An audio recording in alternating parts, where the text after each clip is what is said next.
Penggerak. Perkenalkan, saya Miss Suryani dari SMP Negeri 3 Tenom.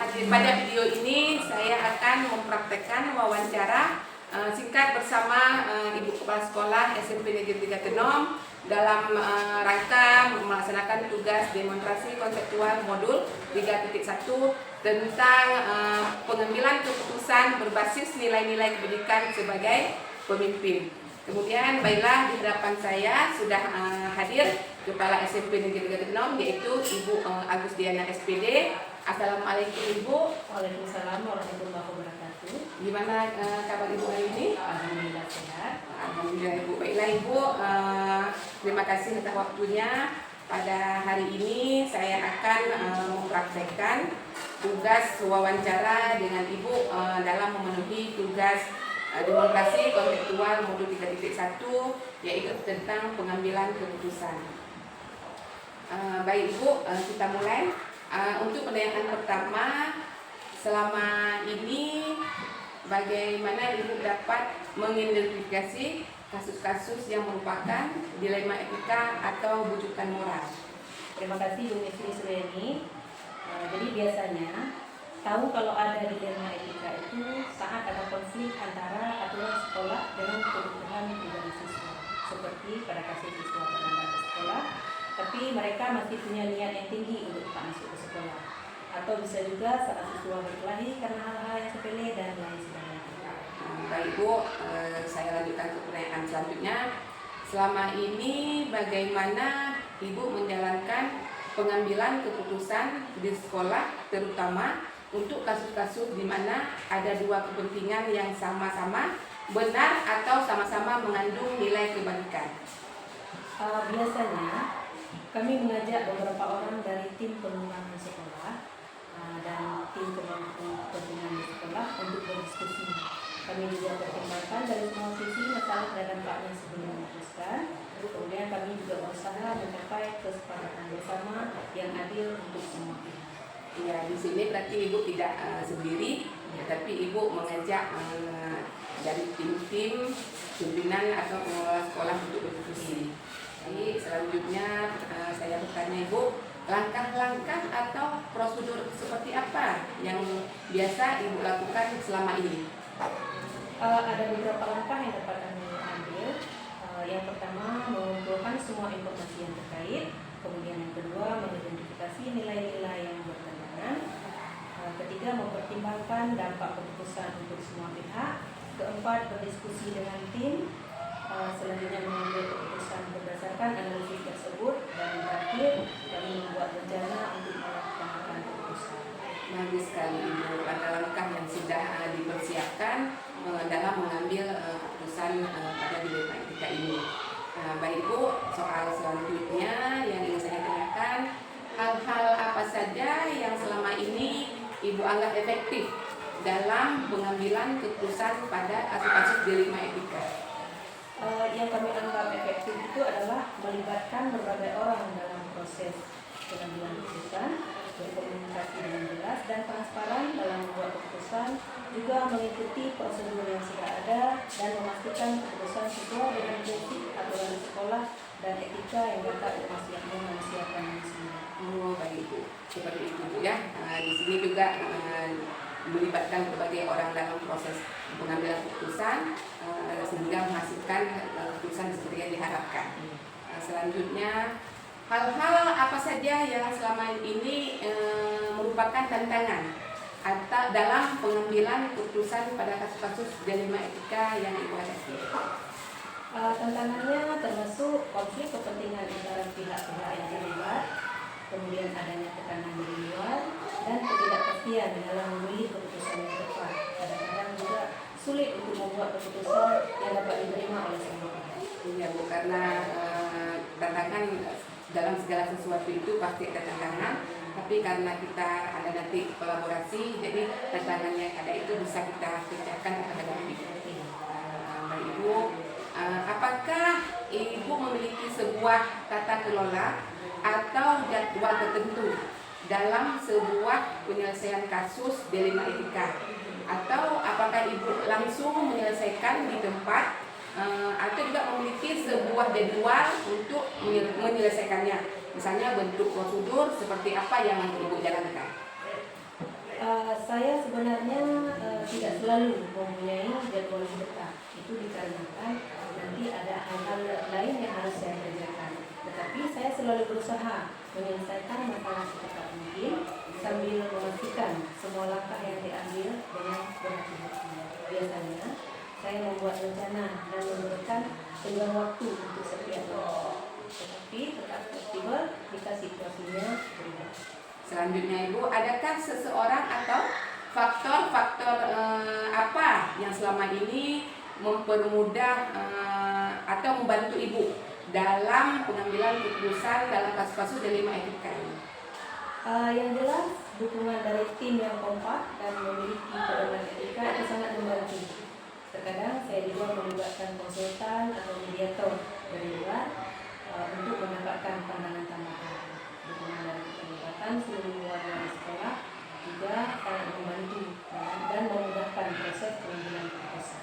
Jadi kalau memang merasa dibutuhkan, Ibu juga melibatkan konsultan dari luar atau mediator dalam menyelesaikan dilema etika tersebut. Baik Ibu, pertanyaan yang terakhir Bu, dari semua hal yang telah disampaikan, pembelajaran apa yang dapat Ibu petik dari pengalaman Ibu dalam mengambil keputusan dilema etika ini? Saya belajar bahwa keterbukaan dan komunikasi itu sangat penting dalam pengambilan sebuah keputusan. Saya juga belajar bahwa penting untuk mempertimbangkan semua aspek dan dampak dari keputusan tersebut, serta fleksibel untuk menyelesaikan keputusan jika itu diperlukan. Dengan tetap berkolaborasi bersama, juga komunikasi yang baik dengan rekan-rekan yang ada di sekolah, jadi memudahkan dalam mengambil keputusan-keputusan yang akan diberikan. Seperti itu. Baik Ibu, terima kasih atas waktunya untuk saya telah bersedia untuk saya wawancara. Sekali lagi saya ucapkan terima kasih kepada Ibu. Baiklah kawan-kawan, itulah wawancara singkat saya dengan Ibu Agus Diana, yaitu Kepala Sekolah SMP Negeri 3 Tenom, tempat saya mengajar. Saya akhiri. Assalamualaikum warahmatullahi wabarakatuh.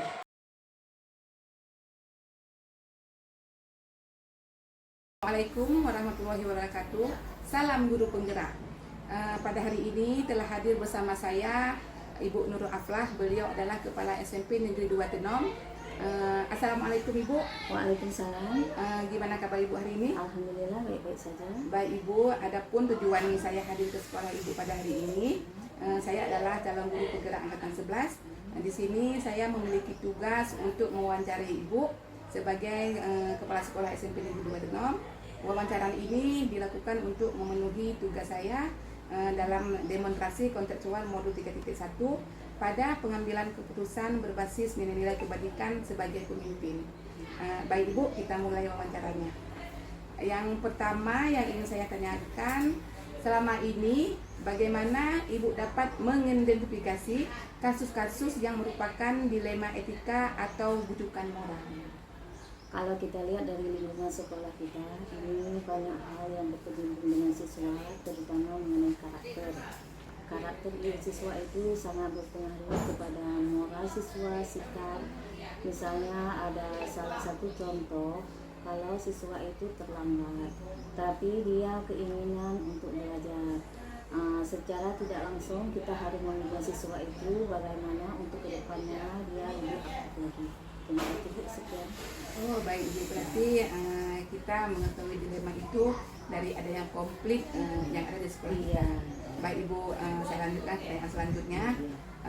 Bagaimana Ibu menjalankan pengambilan keputusan di sekolah, terutama untuk kasus-kasus di mana ada dua kepentingan yang sama-sama benar atau sama-sama mengandung nilai kebajikan? Saya selaku pimpinan SMP 2 Tenom itu harus kita tindak lanjut apa permasalahannya. Setelah ada permasalahannya, kita baru bisa mengambil kebijakan secara langsung atau secara tidak langsung. Oh ya, baik Ibu. Saya lanjutkan Ibu. Langkah-langkah atau prosedur seperti apa yang biasa Ibu lakukan selama ini Dia ada berbagai masalah, apa kasus, kita identifikasi dulu masalah kasusnya apa. Baru misalnya kalau kasus dengan siswa, kita akan memanggil siswa. Kalau kasus dengan guru, kita akan berdiskusi dengan guru apa dilema yang menjadi permasalahan di sekolah kita saat ini untuk kemajuan dan pendidikan dan untuk kemajuan dan untuk pendidikan di SMP Negeri 2. Iya, berarti di sini Ibu kita mengidentifikasi dulu bagaimana dan apa kasusnya, baru nanti kita dapat menyelesaikannya. Baik Ibu, bagus sekali Ibu ya. Yang pertanyaan keempat, hal-hal apa saja yang selama ini Ibu anggap efektif dalam pengambilan keputusan pada kasus-kasus D5 etika? Juga ini tergantung juga bagaimana kendalanya, seperti yang kami bicarakan tadi, atau kendala itu mengenai dilema apa pengaruh dengan siswa atau dengan guru, karena ini saling berkaitan antara siswa, guru, kepala sekolah dan pihak komite. Oh ya, di sini adanya saling kolaborasi. Iya. Baik Ibu, selanjutnya Ibu ya, hal-hal apa saja yang selama ini merupakan tantangan dalam pengambilan keputusan pada kasus-kasus D5 etika? Di sini ada berbagai masalah. Ini juga sangat berpengaruh dengan pihak-pihak di lingkungan di luar lingkungan sekolah. Ini antara kita dengan wali siswa, antara kita dengan masyarakat, antara kita dengan pihak-pihak yang lain. Ini sangat berpengaruh untuk kemajuan sekolah kita. Iya, dia tantangan itu pasti ada ya. Nanti dari tantangan itu kita bersama-sama mengambil bagaimana untuk dalam menyelesaikannya. Baik Ibu, selanjutnya pertanyaan dari saya, apakah Ibu memiliki sebuah tata kelola atau jadwal tertentu dalam sebuah penyelesaian kasus dilema etika ini?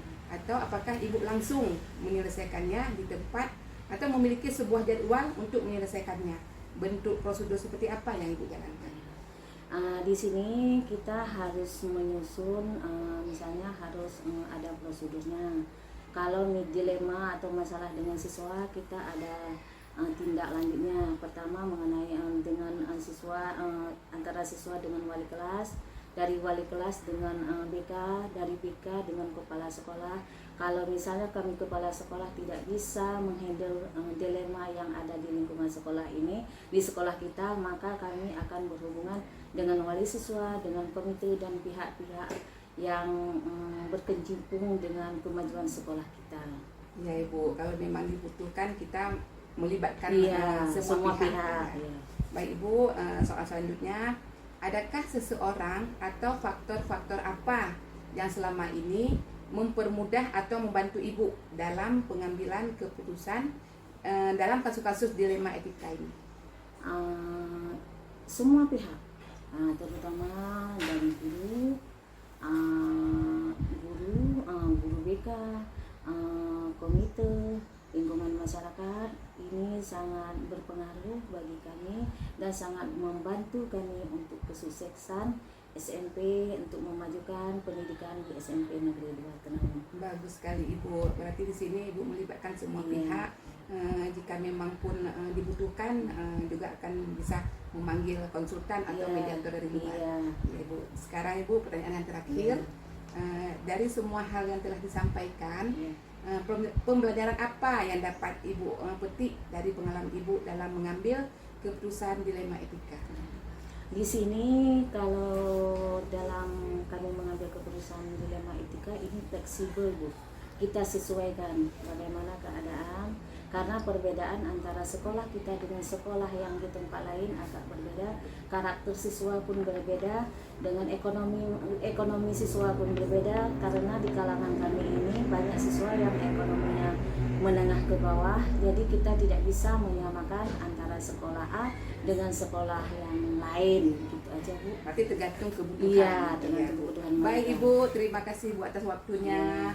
Baiklah kawan-kawan, sekian wawancara singkat saya bersama Ibu Kepala Sekolah SMP Negeri 2 Tenau, yaitu Ibu Nurul Aflah. Sekian, terima kasih. Assalamualaikum warahmatullahi wabarakatuh.